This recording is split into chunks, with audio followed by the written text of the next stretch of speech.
এই মুহূর্তের সবথেকে বড় খবর, অতি তীব্র তাপপ্রবাহের চরম সতর্কতা রয়েছে দক্ষিণবঙ্গের কিছু জেলায়। দক্ষিণবঙ্গে আজ দুপুরের মধ্যেই স্বাভাবিকভাবে 1 থেকে 2 ডিগ্রি সেলসিয়াস তাপমাত্রা আরও বাড়তে চলেছে। পশ্চিমের জেলাগুলিতে লু বইবার মতো পরিস্থিতি তৈরি হবে। উপকূল আর সংলগ্ন জেলাগুলিতে গরম এবং অস্বস্তি বজায় থাকবে।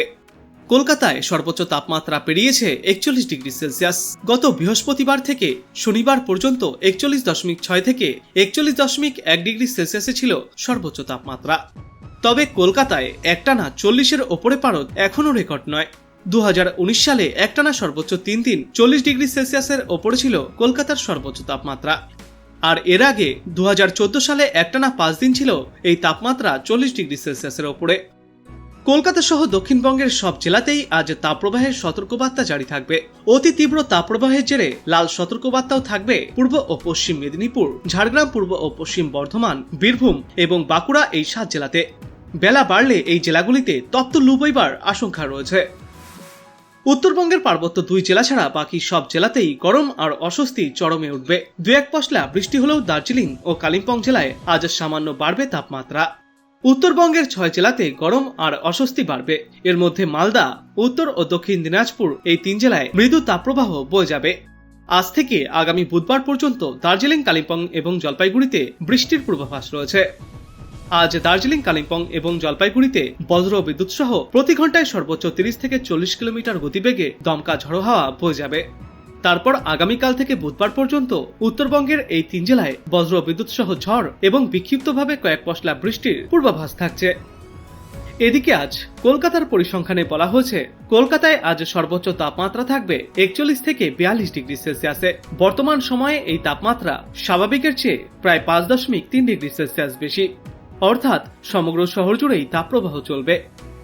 আজ রাতের দিকে কলকাতায় সর্বোচ্চ তাপমাত্রা থাকবে 30 ডিগ্রি সেলসিয়াসের আশেপাশে। এই তাপমাত্রাও বর্তমান সময়ে স্বাভাবিকের চেয়ে প্রায় 4 ডিগ্রি সেলসিয়াস বেশি। বাতাসের সর্বাধিক জলীয় বাষ্পের পরিমাণ থাকবে 92%, আর সর্বনিম্ন পরিমাণ থাকবে 27%। আজ সকাল 11টা থেকে বিকাল 5টা পর্যন্ত কলকাতা এবং আশপাশের এলাকাগুলিতে লু বইবার পরিস্থিতি তৈরি হবে। সমগ্র ভারতবর্ষ সহ পশ্চিমবঙ্গে এই তাপপ্রবাহের পরিস্থিতি চলছে। এর পাশাপাশি পার্শ্ববর্তী দেশ বাংলাদেশেও একই পরিস্থিতি। এ নিয়ে আজ বাংলাদেশ আবহাওয়া অধিদপ্তর কি বলছে, চলুন এবার জেনে নেওয়া যাক। পশ্চিমা লঘুচাপের বর্ধিতাংশ পশ্চিমবঙ্গ ও তৎসংলগ্ন এলাকায় অবস্থান করছে।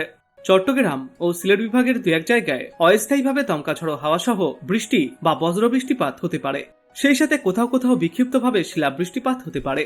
এছাড়া দেশের অন্যত্র অস্থায়ীভাবে আংশিক মেঘলাকাশ সহ আবহাওয়া মূলত শুকনো থাকবে। তাপপ্রবাহের পূর্বাভাসে বলা হয়েছে, চুয়াডাঙ্গা জেলার ওপর দিয়ে অতি তীব্র তাপপ্রবাহ এবং রাজশাহী, পাবনা, সিরাজগঞ্জ, যশোর ও কুষ্টিয়া জেলাসমূহের ওপর দিয়ে তীব্র তাপপ্রবাহ বয়ে যাচ্ছে। দিনাজপুর, রাঙ্গামাটি, চাঁদপুর, ফেনী এবং বান্দরবন জেলাসহ রাজশাহী ও খুলনা বিভাগের অবশিষ্টাংশ এবং ঢাকা ও বরিশাল বিভাগের সমূহের ওপর দিয়ে মৃদু থেকে মাঝারি ধরনের তাপপ্রবাহ বয়ে যাচ্ছে এবং তা অব্যাহত থাকতে পারে। তাপমাত্রা সম্পর্কে বলা হয়েছে, সারা দেশে দিনের তাপমাত্রা সামান্য বৃদ্ধি পাবে আর রাতের তাপমাত্রা প্রায় অপরিবর্তিতই থাকবে। জলীয় বাষ্পের আধিক্যের কারণে অস্বস্তিভাব বিরাজমান থাকবে সমগ্র দেশ জুড়েই। আজকের পর আগামীকাল সিলেট বিভাগের 2-1 জায়গায় অস্থায়ীভাবে দমকা ঝড়ো হাওয়া সহ বৃষ্টি বা বজ্রবৃষ্টিপাত হতে পারে। সেই সাথে কোথাও কোথাও বিক্ষিপ্তভাবে শিলাবৃষ্টিপাত জারি থাকবে। এছাড়া দেশের অন্যত্র অস্থায়ীভাবে আংশিক মেঘলাকাশ সহ আবহাওয়া প্রধানত শুকনো থাকবে। বিরাজমান তাপপ্রবাহ আজকের পর আগামীকালও বজায় থাকবে। সারা দেশে দিন আর রাতের তাপমাত্রা প্রায় অপরিবর্তিতই থাকবে। জলীয় বাষ্পের আধিক্যের কারণে অস্বস্তি ভাব বিরাজমান থাকবে দেশ জুড়ে। এবার চলুন আমরা দেখে নেই আজ আলিপুর আবহাওয়া দপ্তর থেকে শেষ পূর্বাভাসে কি বলা হয়েছে। 5 তারিখে বেশ ফেভারেবল হবে, 6 তারিখে ভালো ফেভারেবল, মানে তারপরে আমরা 5, 6, 7 তখন কিন্তু উইন্ড ফ্লোটা যথেষ্টই ফেভারেবল হবে। তখন আমাদের তাপমাত্রাটাও সহনশীল তাপমাত্রা থাকবে এবং বৃষ্টিপাতও আমরা কিন্তু পাবো। ঠিক আছে, তো ডিটেলসে যদি বলা যায় তাহলে যেমন আজকে 24 পরগনা ডিস্ট্রিক্ট উত্তর এবং দক্ষিণ দুটিতেই হালকা বৃষ্টিপাতের সম্ভাবনা আছে এবং উত্তরবঙ্গের 5টি যে একদম নর্দার্ন মোস্ট যে ডিস্ট্রিক্ট আছে, দার্জিলিং, জলপাইগুড়ি, কালিম্পং, কোচবিহার, আলিপুরদুয়ার, ওই 5টি ডিস্ট্রিক্টেও কিন্তু হালকা বৃষ্টিপাতের সম্ভাবনা আছে। আগামীকাল অর্থাৎ 4 মে বৃষ্টিপাতের এরিয়াটা একটু বাড়বে পূর্ব মেদিনীপুর এবং 24 পরগনা দুটিতেই কিন্তু হালকা বৃষ্টিপাতের সম্ভাবনা আছে। এবং উত্তরবঙ্গের ওই যে 5টি যে ডিস্ট্রিক্টের কথা বললাম, নর্দার্ন মোস্ট 5টি ডিস্ট্রিক্ট, ওখানে মাঝারি ধরনের বৃষ্টির সম্ভাবনা আছে। এবং মালদা এবং দুটি দিনাজপুরেও কিন্তু আপনার হালকা বৃষ্টিপাতের সম্ভাবনা আছে। আপনি লক্ষ্য করে দেখুন আমার স্টেটমেন্টে বৃষ্টিপাতের এরিয়াটা কিন্তু ধীরে ধীরে বাড়ছে আপনার। এবার আসা যাক তৃতীয় দিন, 5ই মে। দক্ষিণবঙ্গের মিদনাপুর, দুটি মিদনাপুর মানে দুটি মিদনাপুর, দুটি 24 পরগনা, কলকাতা, নদিয়া, কলকাতায় রিপিট এগেন কলকাতা, নদিয়া, মুর্শিদাবাদ, বীরভূম, এই সবকটি জেলাতে হালকা বৃষ্টিপাতের সম্ভাবনা আছে উইথ থান্ডার। যেখানে যেখানে আমি বৃষ্টিপাত বলছি এগুলো কিন্তু সব থান্ডারের সাথে হবে, ঠিক আছে। এবং মালদা এবং দিনাজপুরে আপনার স্ক্যাটার্ড রেনফলের সম্ভাবনা আছে, ঠিক আছে।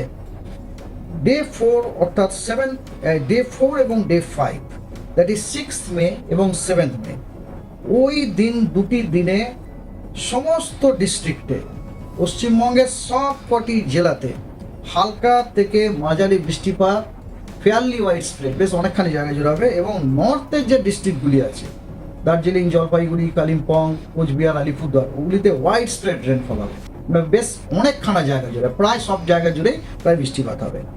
এই গেল আপনার ওয়েদার আগামী 5 দিনে। তার মানে আমরা এখান থেকে বুঝলাম যে 4 তারিখ থেকে বৃষ্টি অ্যাকচুয়ালি আজও কোথাও না কোথাও হচ্ছে, কোথাও না কোথাও হওয়ার সম্ভাবনা আছে। 4 তারিখ থেকে কিন্তু বৃষ্টির এরিয়াটা ধীরে ধীরে বাড়ার সম্ভাবনা আছে এবং টেম্পারেচার বাড়ার চান্স খুবই কম। ওয়েস্টের যে ডিস্ট্রিক্টগুলি আছে, মানে বীরভূম, বর্ধমান, হ্যাঁ, ওয়েস্ট মেদিনীপুর, ঝাড়গ্রাম ইত্যাদি, পুরুলিয়া, বাঁকুড়া, ওয়েস্টের সবকটা ডিস্ট্রিক্টে আপনার হিট ওয়েভের সতর্কবার্তা দেওয়া হয়েছে। এছাড়াও ইস্ট মেদিনীপুর এবং মুর্শিদাবাদ হচ্ছে গাঙ্গেয় ডিস্ট্রিক্ট, ইস্ট মেদিনীপুর হচ্ছে কোস্টাল ডিস্ট্রিক্ট, এগুলোতেও কিন্তু হিট ওয়েভের সতর্কবার্তা দেওয়া হয়েছে। অ্যান্ড হট অ্যান্ড হিউমিডের সতর্কবার্তা দেওয়া হয়েছে 24 পরগনা, হাওড়া, কলকাতা এবং হুগলি 5th মে। এবং এছাড়াও ওই দিনে 5th মেতে অনেকগুলি জেলাতে থান্ডারস্টর্ম, লাইটনিং, রেন এবং গাস্টি উইন্ড, কোথাও কোথাও 30 থেকে 40 কিলোমিটার পার আওয়ার, কোথাও 40 থেকে 50 কিলোমিটার পার আওয়ার, ওরও আপনার সতর্কবার্তা দেওয়া হয়েছে। সেগুলি হলো ইস্ট মেদিনীপুর, 24 পরগনা, নদিয়া, মুর্শিদাবাদ এবং ওয়েস্ট বর্ধমান। এগুলিতে আপনার thunderstorm, lightning, rain, gusty wind with maximum speed 30 to 40 kilometre সতর্কবার্তা দেওয়া আছে। আর উত্তরবঙ্গের যে উত্তরের যে 5টি জেলা আছে সেগুলিতেও thunderstorm, lightning, rain, gusty wind with maximum wind speed 40 to 50 kilometre per আওয়ারের সতর্কবার্তা দেওয়া হয়েছে উত্তরবঙ্গের 5টি জেলায়। সেটা হচ্ছে আপনার 5th মে। তো আপনি কোথা থেকে দেখছেন এই আবহাওয়ার পূর্বাভাস এবং সেখানে কেমন রয়েছে আবহাওয়া অবশ্যই কমেন্ট করে জানাবেন। ভিডিওটায় একটা লাইক করবেন আর পরবর্তীতে এমনই গুরুত্বপূর্ণ খবরগুলিকে সবার আগে দেখতে চ্যানেলটাকে সাবস্ক্রাইব করবেন। ধন্যবাদ।